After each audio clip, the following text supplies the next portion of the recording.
বিসমিল্লাহির রহমানির রহিম। আসসালামু আলাইকুম। পরিসংখ্যানের এই ভিডিওতে আপনাদের স্বাগত। আজকে আমরা সাধারণ গণিত বইয়ের 17 অধ্যায় পরিসংখ্যানের বিষয়াবলী নিয়ে আলোচনা করব। আমি মোহাম্মদ জিহাদ আলম, সহকারী শিক্ষক, ভৌত বিজ্ঞান। আচ্ছা, পরিসংখ্যান কি? আমরা আমাদের চারপাশে বিভিন্ন সময় বিভিন্ন জিনিসের তথ্য পেয়ে থাকি। সেই তথ্য রেজাল্ট হতে পারে, সে তথ্য দাম হতে পারে, সে তথ্য লাভ ক্ষতি হতে পারে। এই তথ্য সংগ্রহ, তথ্য সাজানো, বিশ্লেষণ করা এবং এই তথ্য অনুযায়ী কোনো সিদ্ধান্ত নেওয়া, এটাকেই পরিসংখ্যান মূলত বলে। পরিসংখ্যান হলো তথ্য নিয়ে কাজ করার বিজ্ঞান। এই পরিসংখ্যানের মাধ্যমে আমরা ফলাফল বিশ্লেষণ করতে পারি, আমরা খেলাধুলার স্কোর বুঝতে পারি, অথবা ব্যবসায় লাভ ক্ষতির হিসাব করতে পারি, অথবা আমরা গবেষণার ফলাফল নির্ধারণ করতে পারি। তাহলে পরিসংখ্যান আমাদের শিক্ষা, ব্যবসা, অর্থনীতি, গবেষণা, দৈনন্দিন জীবন বিভিন্ন কাজে লেগে থাকে। এর মাধ্যমে আমরা বিভিন্ন হিসাব নিকাশ করে থাকি এবং বিভিন্ন জিনিসের লাভ ক্ষতি, উঠানামা, বিভিন্ন জিনিস বুঝে থাকি। এই পরিসংখ্যান অঙ্ক করার জন্য আমাদের যেটা দরকার সেটা হলো তথ্য। এই তথ্য অনেক ধরনের হতে পারে। যদি তথ্যের প্রকৃতির ভিত্তিতে আমরা ভাগ করি, এই তথ্য দু ধরনের হতে পারে: গুণগত তথ্য, পরিমাণগত তথ্য। যেসব তথ্য সংখ্যা দিয়ে প্রকাশ করা যায় না, মানে মানুষের রং, রুচি, পছন্দ, ধর্ম, শিক্ষা, এগুলো তো সংখ্যা দিয়ে প্রকাশ করা যায় না, তাহলে এগুলো হলো গুণগত তথ্য। আবার যেগুলো সংখ্যা দিয়ে প্রকাশ করা যায়, যেমন উচ্চতা, ওজন, বয়স, নম্বর, আয়, এগুলো হলো পরিমাণগত তথ্য। উৎসের ভিত্তিতে, অর্থাৎ তথ্যটা কই থেকে আসলো। তথ্যটা যদি আমরা সরাসরি সংগ্রহ করে থাকি, যেখানে তথ্যটা ঘটেছে, সেটাকে বলা হবে প্রাথমিক তথ্য। ছাত্রদের কাছ থেকে সরাসরি পরীক্ষার নম্বর নেওয়া হলো প্রাথমিক তথ্য। আর গৌণ তথ্য হলো অন্য কারো দ্বারা সংগৃহীত তথ্য ব্যবহার করা, যেমন যেটা আমরা বইয়ের মাধ্যমে পেয়ে থাকি, পত্রিকার মাধ্যমে পেয়ে থাকি, প্রতিবেদনের মাধ্যমে পেয়ে থাকি, বা সরকারি দপ্তর থেকে সংগ্রহ করতে পারি। এই তথ্যগুলো হলো গৌণ তথ্য। আবার তথ্যকে সময়ের ভিত্তিতেও ভাগ করা যায়। সমসাময়িক তথ্য, নির্দিষ্ট সময় সংগৃহীত তথ্য, অর্থাৎ 2025 সালে একটা এসএসসি পরীক্ষা হয়েছে, সেই সময় তথ্যটা সংগ্রহ করলে সেটা হবে সমসাময়িক তথ্য। আবার কালানুক্রমিক তথ্য, সময়ক্রম অনুসারে সংগৃহীত তথ্য, অর্থাৎ একটা নির্দিষ্ট সময়ের মধ্যে এসএসসি পরীক্ষার্থীর সংখ্যা জানা, তাদের রেজাল্ট জানা, রেজাল্টের পার্সেন্টেজ জানা, এগুলাই হলো কালানুক্রমিক তথ্য। এবার হলো পরিমাপের ভিত্তিতে, যেটা সাধারণত তোমাদের এখানে প্রয়োজন পড়ে: অবিচ্ছিন্ন তথ্য এবং বিচ্ছিন্ন তথ্য। অবিচ্ছিন্ন তথ্য হলো যেগুলো মাপা যায়, যেগুলোর অসীম মান পেতে পারে, যেমন উচ্চতা বা ওজন। আরো সহজে বলতে গেলে যে সকল তথ্যের ভগ্নাংশ পাওয়া যায়, যেমন উচ্চতাকে আমরা বলতে পারি 5 ফিটও বলতে পারি, 5.5 ফিটও বলতে পারি,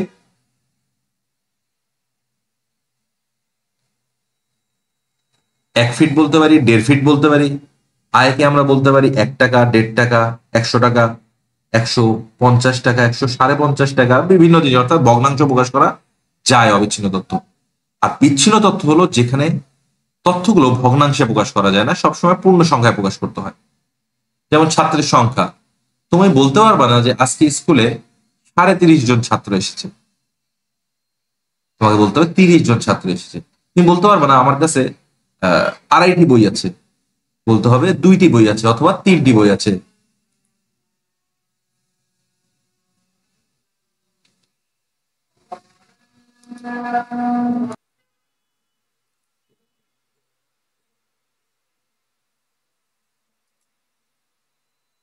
এরপরে আমাদের যদি অঙ্কের সাথে আসি, আমরা আমরা দুই ধরনের উপাত্ত পেয়ে থাকবো। একটা হলো অবিন্যস্ত উপাত্ত, যেসব উপাত্ত এলোমেলো ভাবে বা সংগ্রহ করার সাথে সাথেই থাকে, সেগুলো অবিন্যস্ত উপাত্ত। এখানে কোনো নিয়ম, ক্রম বা শ্রেণী বিন্যাস নেই। অর্থাৎ তুমি একটা ক্লাসে যে 10 জন ছাত্রের নম্বর জিজ্ঞেস করলাম, 10 জন তোমাকে সিরিয়ালি ভাবে নাম্বার বলতে পারবে না। এখানে কেউ বেশি থাকবে, কেউ কম থাকবে, এরকম নাম্বার তুমি পাবা, অর্থাৎ এলোমেলো নাম্বার পাবা। আর বিন্যস্ত উপাত্ত, অর্থাৎ এই অবিন্যস্ত উপাত্তকে তোমাকে সাজাতে হবে। তুমি এই সাজানো ঊর্ধ্বক্রমে করতে পারো, অর্থাৎ ছোট থেকে বড়, অথবা অধক্রমে করতে পারো, বড় থেকে ছোট। যখন অবিন্যস্ত উপাত্তকে শ্রেণীভুক্ত বা সাজানো হয় তখন তা বিন্যস্ত উপাত্ত হয়, অথবা টেবিল আকারেও করতে পারো, যা আমরা সামনে শিখব। এবার বিন্যস্ত এবং অবিন্যস্ত উপাত্তের মধ্যে একটা বৈশিষ্ট্য দেখা যায়, এই বৈশিষ্ট্যকে বলে কেন্দ্রীয় প্রবণতা। এই বৈশিষ্ট্যটা কিরকম? সহজভাবে বললে কেন্দ্রীয় প্রবণতা হলো একটি ডেটা সেট বা উপাত্ত সমষ্টি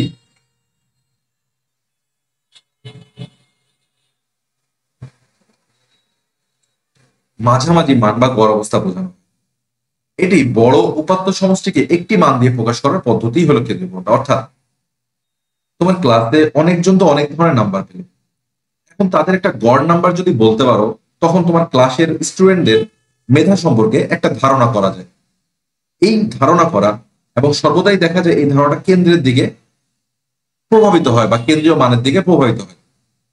এই জন্য একে বলা হয় কেন্দ্রীয় প্রবণতা। এটা 3 ভাগে ভাগ করা যায়। এক হলো গাণিতিক গড়, সবগুলো মান যোগ করে মোট সংখ্যা দিয়ে ভাগ করা, যা আমরা আগামীতে শিখব। দ্বিতীয় হলো মধ্যক, উপাত্তগুলোকে ছোট থেকে বড় ক্রমে সাজালে মাঝের মানটি হলো মিডিয়ান বা মধ্যক। আর তারপরে হলো প্রচুরক, যে মানটি সবচেয়ে বেশি বার পাওয়া যায় সেটি হলো প্রচুরক বা মূল। সুতরাং কেন্দ্রীয় প্রবণতা আমাদেরকে একটি ডেটা সেটকে বা একটি তথ্য সংগ্রহকে সহজে একটি সংখ্যা দ্বারা প্রকাশ করতে সাহায্য করে, যাতে আমরা সহজেই পুরো উপাত্তের সাধারণ প্রবণতা বুঝতে পারি। তাহলে কেন্দ্রীয় প্রবণতা হলো একটি তথ্য সংগ্রহের, অর্থাৎ অনেকগুলো তথ্যের মধ্যে এমন একটা মান যে মানটা দ্বারা ওই তথ্যকে তুলে ধরা যায়, একটি মান দ্বারা তুলে ধরা যায়। এবং এই মানগুলো গাণিতিক গড় হতে পারে, মধ্যক হতে পারে, প্রচুরক হতে পারে। এখন আমরা সরাসরি খাতায় চলে যাই। এখানে আমরা একটা অবিন্যস্ত উপাত্ত দেখতে পাচ্ছি। মনে করি এটা একটা ক্লাসে আইসিটিতে প্রাপ্ত নম্বরগুলো বিভিন্ন স্টুডেন্টের। এখানে মোট উপাত্ত আছে 1 2 3 4 5 6 7 8 9 10 11 12 13 14 15 16 17 18 19 20টি। এখানে টোটাল 20টি উপাত্ত আছে। এখন আমাদের প্রথম কাজ হলো, যখনই আমরা কোনো অবিন্যস্ত উপাত্ত দেখতে পারবো, আমাদের প্রথমেই সেটাকে বিন্যস্ত করে ফেলতে হবে, অর্থাৎ সাজিয়ে ফেলতে হবে। সাজিয়ে ফেলতে আমরা দুভাবে পারি, একটা হলো ছোট থেকে বড় করা, অথবা বড় থেকে ছোট করা।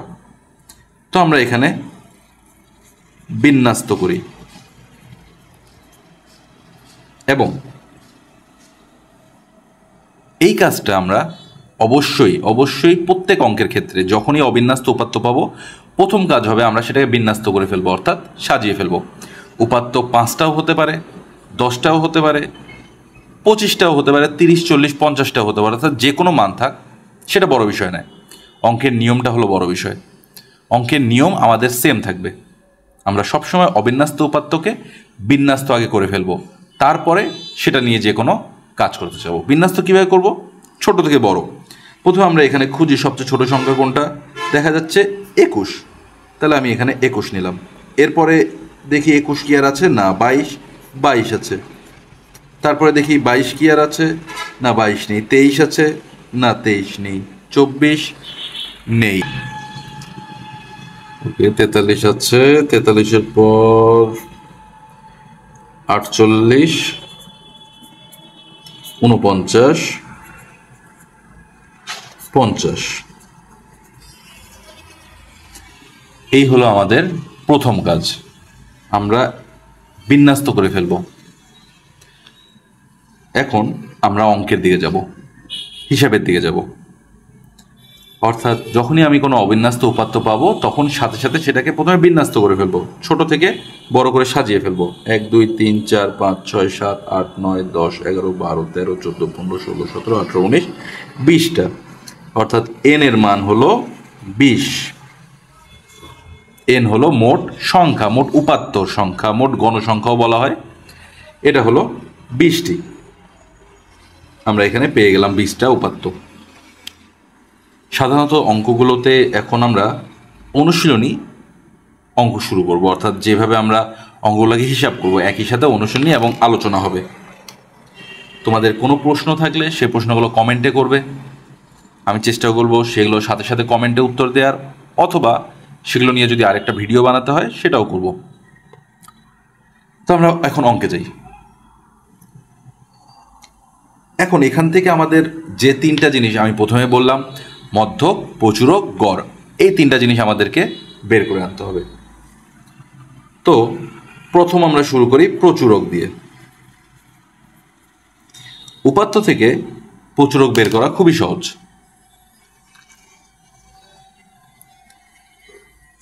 আমাদের প্রচুরক কথাটা শুনে বুঝতে পারতেছি প্রচুর পরিমাণে, যেটা প্রচুর আছে, যেটা বেশি আছে। এখানে আমরা দেখতে পারতেছি 27 আছে 2টা, 30 আছে 3টা, বাকি আর কোনোটাই একাধিকবার নেই। সুতরাং আমরা এখানে প্রচুর কাউন্ট করব 30কে, যেটা সবচেয়ে বেশিবার থাকবে। যদি কোনো সংখ্যায় একাধিকবার না থাকে তাহলে আমরা বলবো প্রচুরক নেই। যদি মনে করো 30ও 2বার আছে, 30ও 2বার আছে, 27ও 2বার আছে, তাহলে প্রচুরক 2টা। যদি মনে করো আরও একাধিক সংখ্যা 2বার থাকে, তাহলে অর্থাৎ সবচেয়ে বেশিবার যে সংখ্যাটা থাকবে, দেখা গেল দুটো সংখ্যা আছে 5বার 5বার, তাহলে ওই দুটো সংখ্যাই হবে প্রচুরক। যদি মনে করো একটা সংখ্যা আছে 5বার, তাহলে শুধু একটা সংখ্যা হবে প্রচুরক। মনে করো 3টা সংখ্যা 5বার আছে কিন্তু একটা সংখ্যা 6বার আছে, তাহলে যেটা 6বার আছে সেটাই হবে প্রচুরক, অর্থাৎ সবচেয়ে বেশিবার পরিমাণ যে সংখ্যাটা থাকবে।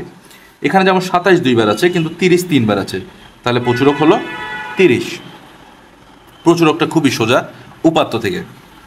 এরপরে হবে মধ্যক। মধ্যক নির্ণয়ের ক্ষেত্রে, উপাত্ত থেকে মধ্যক নির্ণয়ের ক্ষেত্রে আমরা দুটো সূত্র ব্যবহার করে থাকি। মধ্যক মানে হলো মাঝখানের মানটা। যেহেতু এই সবগুলোই হলো কেন্দ্রীয় প্রবণতা, মানে কেন্দ্রের দিকে এরা ধাবিত হবে। মধ্যক আমরা কিভাবে নির্ণয় করব? মধ্যকের জন্য যদি n এর মান জোড় হয় তাহলে মধ্যক নির্ণয়ের সূত্র হবে n/2 তম যোগ n/2 প্লাস 1 তম ডিভাইডেড বাই 2। এটা হলো জোড় উপাত্তের ক্ষেত্রে। যদি উপাত্ত জোড় হয় তাহলে আমরা এই সূত্রটা ব্যবহার করে মধ্যক নির্ণয় করব। যদি উপাত্ত বেজোড় হয়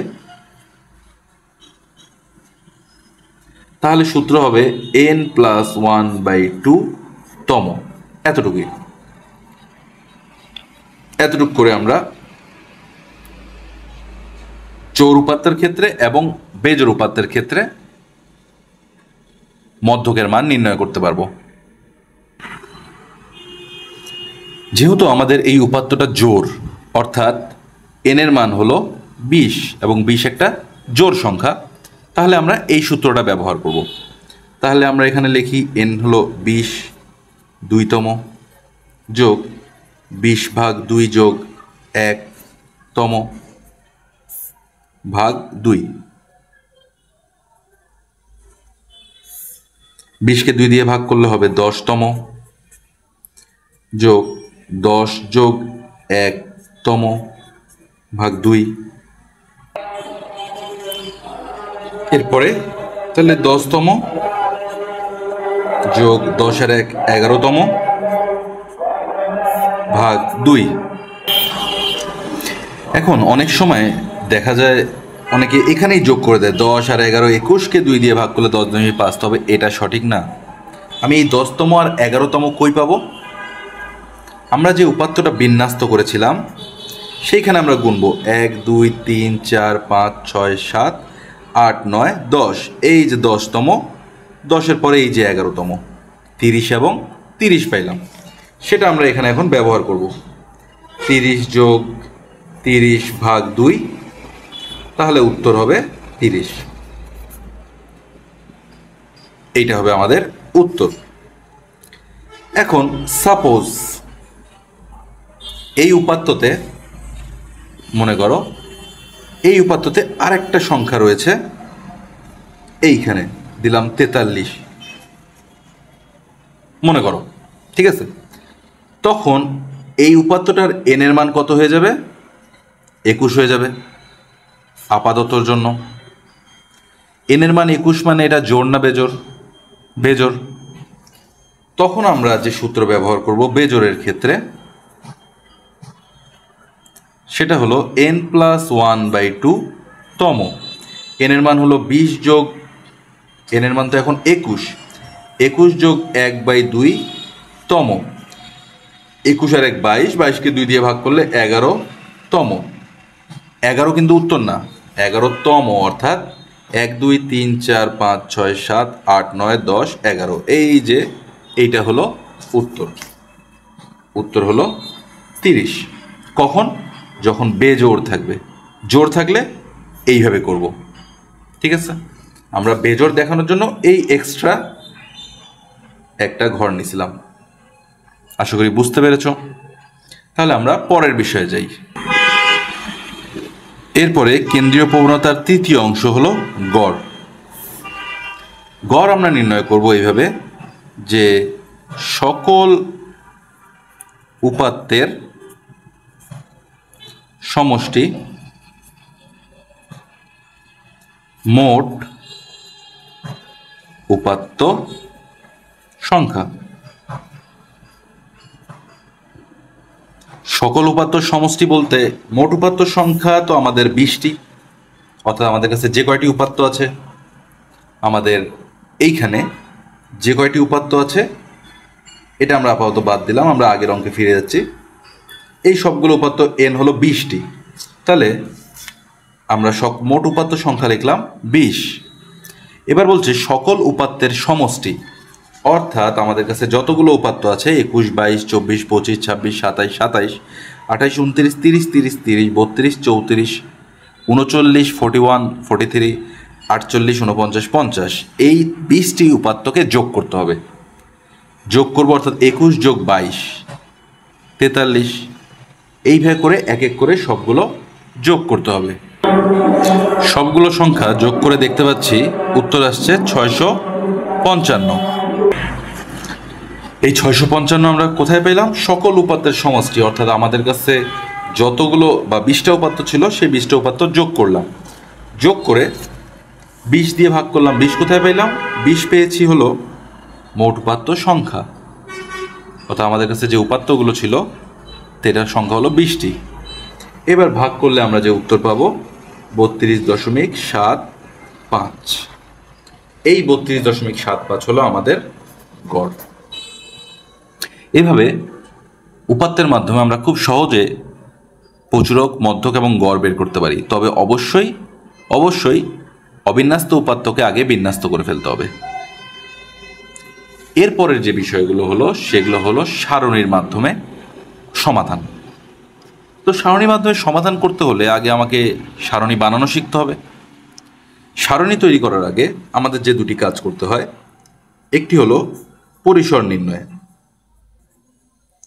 পরিসর আমরা কিভাবে বের করি? পরিসর বের করি সবচেয়ে বড় সংখ্যা কে সবচেয়ে ছোট সংখ্যা দ্বারা উপাত্তের মধ্যে বিয়োগ করব, তার সাথে 1 যোগ করব। এখন আমাদের উপাত্ত যেহেতু আমরা সাজিয়ে রেখেছি, আমরা দেখতে পাচ্ছি 50 হলো সবচেয়ে বড় সংখ্যা, 21 হলো সবচেয়ে ছোট সংখ্যা। তাহলে 50 বিয়োগ 21 প্লাস 1, 50 থেকে 21 বিয়োগ করলে হয় 29 যোগ 1, তাহলে পাইলাম কত? 30। পরিসর পাইলাম 30। পরিসর বের করার পর আমাদের আরেকটি কাজ করতে হয়, সেটা হলো শ্রেণী সংখ্যা নির্ণয়।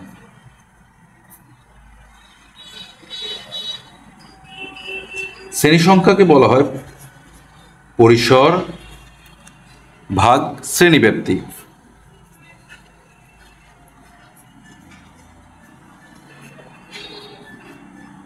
আমরা সারণী তৈরি করার পূর্বে অবশ্যই এই দুটি কাজ করব। পরিসর তো আমরা পাইলাম 30, শ্রেণীব্যাপ্তি আমরা ইচ্ছা মতো ধরতে পারি। শ্রেণীব্যাপ্তি যদি অঙ্কে বলে দেওয়া না থাকে তাহলে আমরা 5 অথবা 10 ধরে করতে পারবো। যদি বলে দেওয়া থাকে 6 ধরে করো অথবা 4 ধরে করো, সেটা করব। তো আমরা 5 ধরে শ্রেণীব্যাপ্তি নির্ণয় করলাম, 5 6 30। তবে এখানে একটা নোট মনে রেখো, যদি এই উত্তরটা দশমিক আসে, যেমন মনে করো আসলো 4.7, তাহলে আমরা এইরকম একটা চিহ্ন দিয়ে এর পরের সংখ্যাটা লিখে দেব। মনে করো আসলো 5.7, এইরকম চিহ্ন দিয়ে 5-এর পরের সংখ্যাটা লিখে দেব। অর্থাৎ এই সংখ্যাটা আমরা ভগ্নাংশ রাখবো না, এই সংখ্যাটা সবসময় পূর্ণ সংখ্যা রাখতে হবে। তাহলে যেহেতু আমরা আমাদের অঙ্কে শ্রেণীব্যাপ্তি পাইলাম 5, শ্রেণী সংখ্যা পাইছি 6, এখন শ্রেণীব্যাপ্তি আমাদের কোথায় ব্যবহার আর শ্রেণী সংখ্যা ব্যবহার কোথায়? শ্রেণী সংখ্যা যেহেতু 6 পেয়েছি, আমরা 1 2 3 4 5 6টি ঘর বানাইছি, এখানে 6টি ঘর তৈরি করেছি। শ্রেণী সংখ্যা যেহেতু 6, শ্রেণীব্যাপ্তি যেহেতু 5, আমরা সবচেয়ে ক্ষুদ্র সংখ্যা থেকে শুরু করে 5টি সংখ্যার ব্যবধান তৈরি করে এই সারণীটা তৈরি করব। অর্থাৎ আমাদের সবচেয়ে ক্ষুদ্র সংখ্যা, আমাদের উপাত্তের মধ্যে সবচেয়ে ক্ষুদ্র সংখ্যা ছিল 21, তাহলে আমরা 21 থেকে শুরু করব। 21 22 23 24 25, যেহেতু শ্রেণীব্যাপ্তি 5 নিয়েছি 5 করে হবে। এরপরে 26 থেকে 30 হবে, 26 27 28 29 30। এরপরে 31 থেকে 35, অনুরূপভাবে 36 থেকে 40, অনুরূপভাবে 41 থেকে 45 এবং 46 থেকে 50। এরপর আসলো টালির বিষয়টা। টালি কি জিনিস? টালি হলো, মনে করি আমাদের যদি বিন্যস্ত উপাত্ত না করে থাকি তখন কিন্তু অবিন্যস্ত উপাত্ত থেকে টালি করতে হয়। অর্থাৎ আমাদের যদি সরাসরি সারণী তৈরি করতে হতো বিন্যস্ত না করে, আমরা অবিন্যস্ত উপাত্ত কেটে কেটে কেটে দেখতাম। যেমন বিন্যস্ত উপাত্তের ক্ষেত্রেও 21 থেকে 25, 21 22 24 25, অর্থাৎ 1 2 3 4। এরপরে 26 থেকে 30, 26 1 2 3 4 5 6 7 8টি, 1 2 3 4 5 6 7 8। ট্যালির ক্ষেত্রে 5 হলে আমাদের এইভাবে কেটে দিতে হয়। এরপর 31 থেকে 35টি, 31 থেকে 35, 1 2 2টা শুধু। এরপর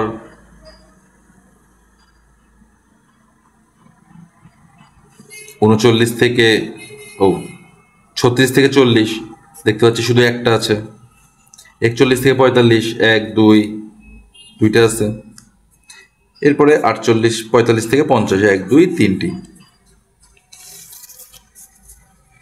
তাহলে আমরা লিখতে পারি প্রথম ঘরে 4, তারপরে 8, তারপরে 2, তারপরে 1, তারপরে 2, তারপরে 3। 4 8 12, 12 2 14, 1 15, 15 2 17 আর 3 20, অর্থাৎ n এর মান হলো 20।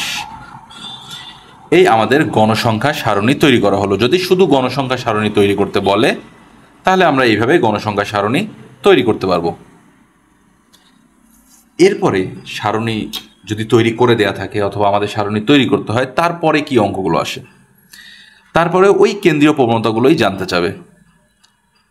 আমরা জানি কেন্দ্রীয় প্রবণতা 3টা: প্রচুরক, মধ্যক, গড়।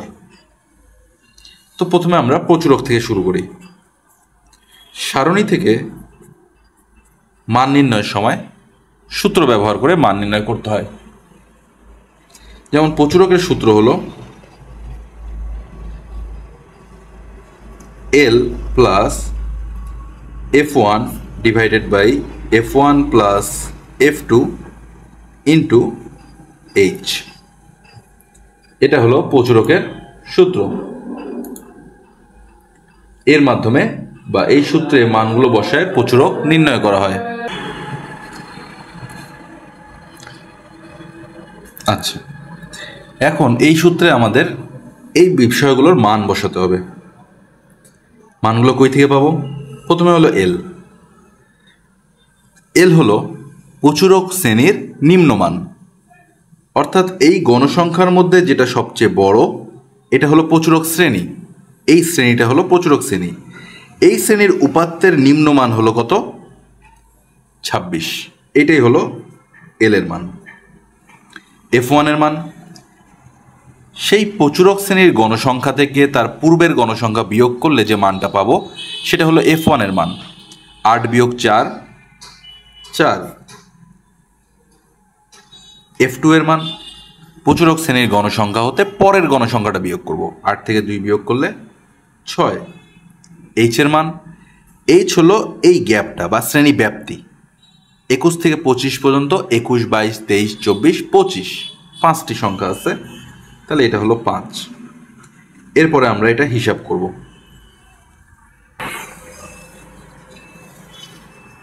4 5 20, 4 আর 6 10, 10কে 20 ভাগ করলে 2, 26 আর 2 28। তাহলে প্রচুরক হলো 28। এবার আসি আমরা দ্বিতীয় কেন্দ্রীয় প্রবণতা মধ্যক নির্ণয়। মধ্যকের নির্ণয় করার জন্য আমাদের সারণীতে আরেকটা ঘর যুক্ত করতে হবে। ঘরটি হলো ক্রমযোজিত গণসংখ্যা। এটা নির্ণয় করব আমরা এইভাবে, প্রথম সংখ্যা সমান থাকবে, তারপরে কোণার সংখ্যাগুলোর সাথে যোগ করব, 4 আর 8 12, অর্থাৎ ক্রমান্বয়ে কীভাবে সংখ্যাগুলো বাড়ছে এটাই হলো ক্রমযোজিত গণসংখ্যা। 4 8 12, 12 আর 2 যোগ করলে 14, 14 আর 1 যোগ করলে 15, 15 আর 2 যোগ করলে 17, 17 আর 2 যোগ করলে হবে 20। ঠিক আছে, আচ্ছা। এইবার মধ্যক নির্ণয় আসি। মধ্যকের সূত্র L plus n/2 minus FC into H divided by FM।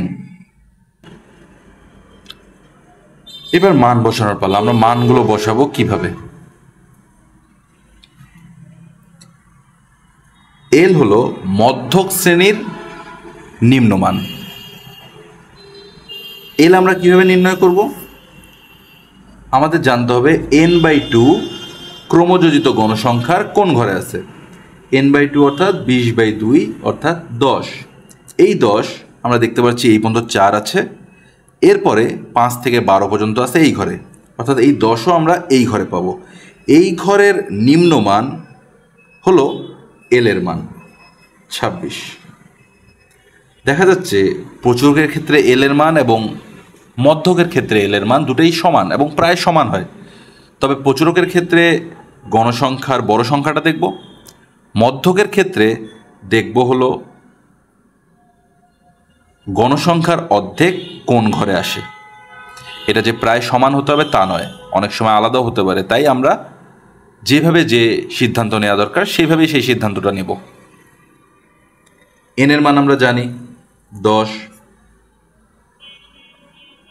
20/2, N হলো মোট গণসংখ্যা।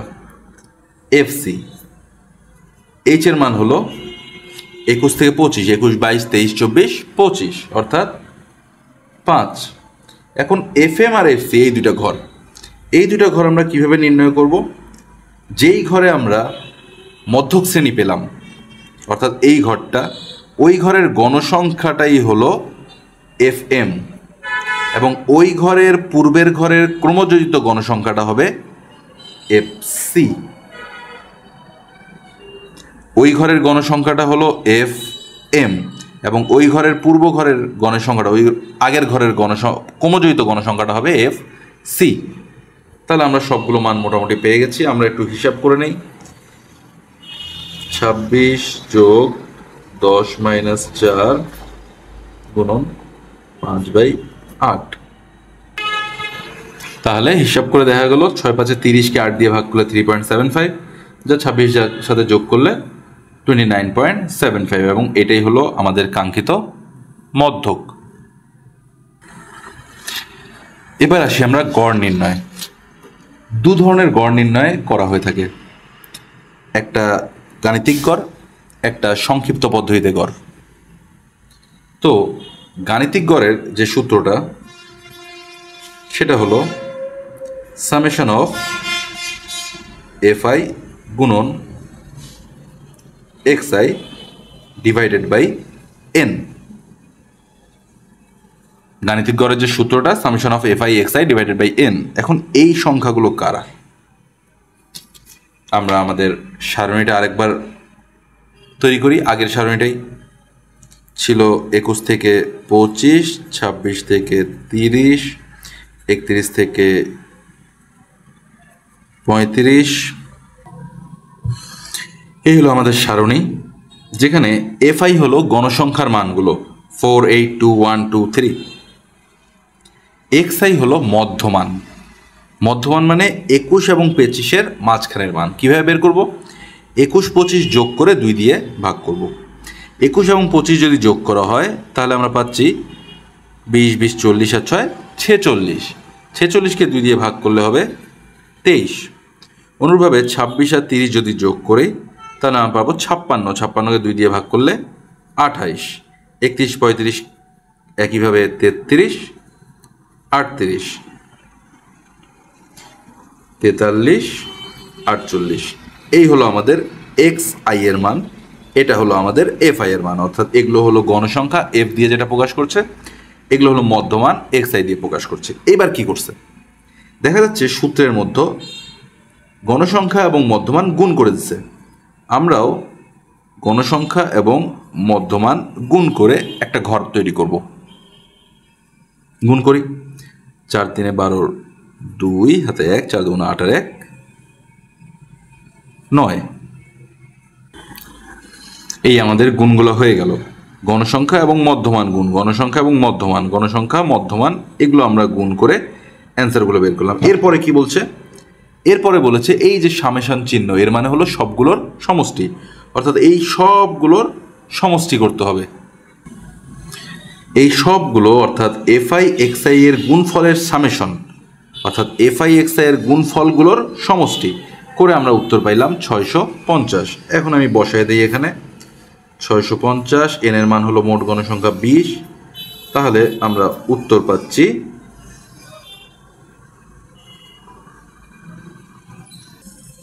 32.5। এটাই হলো আমাদের গাণিতিক গড়ের উত্তর।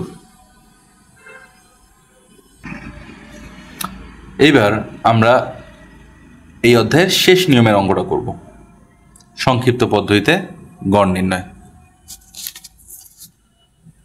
সংক্ষিপ্ত পদ্ধতিতে গড় নির্ণয়ের সূত্র হলো A plus summation of FI গুণন ইউআই ডিভাইডেড বাই এন গুণন এইচ। এটা হলো সংক্ষিপ্ত পদ্ধতিতে গড় নির্ণয়ের গাণিতিক সূত্র। Summation of FI UI, A plus summation of FI UI divided by N into H.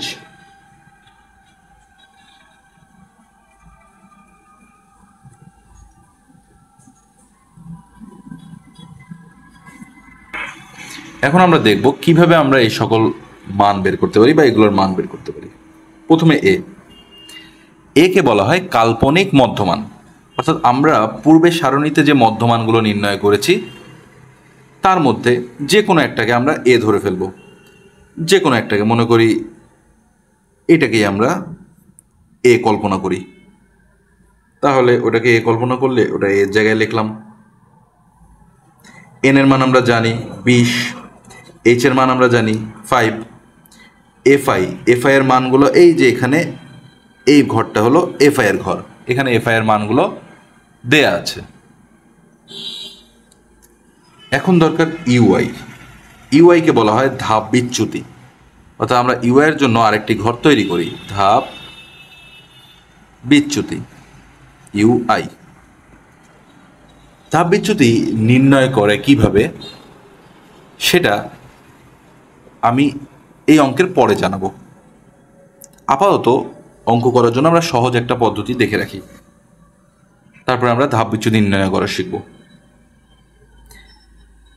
যেখানে আমরা কাল্পনিক মধ্যমান দেখেছি সেই বরাবর লিখব 0, তার উপরে -1, -2, নিচে 1, 2, 3। অর্থাৎ উপরে মাইনাস যেতে থাকবে যতগুলো ঘর থাকবে, নিচে 1, 2, 3 যেতে থাকবে যতগুলো ঘর থাকবে। এটা সহজ পদ্ধতি। কিভাবে আসলো সেটা আমরা এখন একটু দেখি। মনে করি আমরা এই ঘরটাই। এবার আমরা দেখি ধাপবিচ্যুতিটা আসলে কিভাবে নির্ণয় করে। ধাপবিচ্যুতির সূত্র হলো ইউআই সমান সমান XI minus A divided by H. XI হলো মধ্যমান, যেমন আমি যখন এই ঘরের ক্ষেত্রে ধাপ বিচ্যুতি বের করবো প্রথম ঘরটা, তখন এক্সআই হলো 23 মাইনাস এ হলো কাল্পনিক মধ্যমান যেটা আমরা 33 ধরেছি, এবং এইচ হলো শ্রেণীব্যাপ্তি যেটা আমরা 5 ধরেছি। তাহলে 23 মাইনাস 33 করলে কত থাকে? -10 ভাগ 5, কত আসলো? -2। আচ্ছা, আরেকটা দেখি। মনে করি আমরা দ্বিতীয় ঘরের ক্ষেত্রে, এই ঘরের ক্ষেত্রে ধাপ বিচ্যুতিটা বের করব। তো এখানে এক্সআই মধ্যমান হলো 28 এবং এখানে এর মান আমরা জানি হলো 33 ডিভাইডেড বাই 5, কত আসে? 28 বিয়োগ 33 মানে -5 ডিভাইডেড বাই 5 সমান সমান -1। এইভাবে হিসাবের মাধ্যমে আমরা ধাপ বিচ্যুতি বের করতে পারি, এবং নৈবেদ্যিকে হিসাব করে অঙ্কটা বের করতে হয়, প্রায় এটা চায়। এই সূত্রের উপরে নৈবেদ্যিক আসে। আর অঙ্ক করতে হলে আমরা এইভাবে সহজেও কাল্পনিক মধ্যমান বরাবর 0 লিখে উপরে -1 -2 -3 যে কটা ঘর থাকে এবং নিচে 1 2 3 যে কটা ঘর থাকে সেটা দিতে পারবো। এরপরে আমরা সূত্রে দেখতেছি এফআই এর সাথে ইউআই গুণ করছে, এফআই গুণন ইউআই করেছে। ওকে, আমরাও করি। এই ঘরটা এবং এই ঘরটা গুণ, প্রায় এখানে গুণ করতে স্টুডেন্টরা ভুল করে। 4 দুগুণে -8, 8 এককে -8, 2 দিয়ে 0 গুণ করলে 0, 1 এককে 1, 2 দুগুণে 4, 3 তিরিকে 9। ঠিক আছে, এবার সামেশন মানে সবগুলোর যোগফল, এই সবগুলো যোগ করি।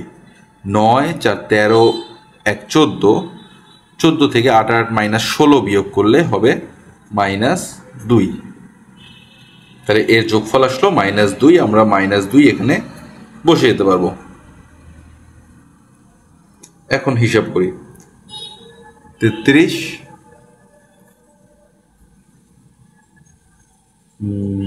প্লাস -5 দুগুণে 10 ডিভাইডেড বাই 20, তাহলে থাকছে হলো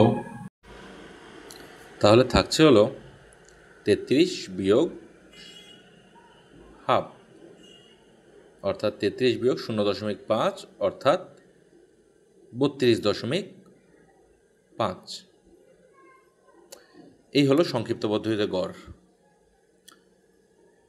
আচ্ছা, তোমরা কি জানো এই পরিসংখ্যানের আবিষ্কারক বা কাকে ফাদার অফ মডার্ন স্ট্যাটিস্টিক্স বলা হয়? তার নাম হলো আর.এ. ফিশার। তোমরা তার ছবি এখন দেখতে পাচ্ছ।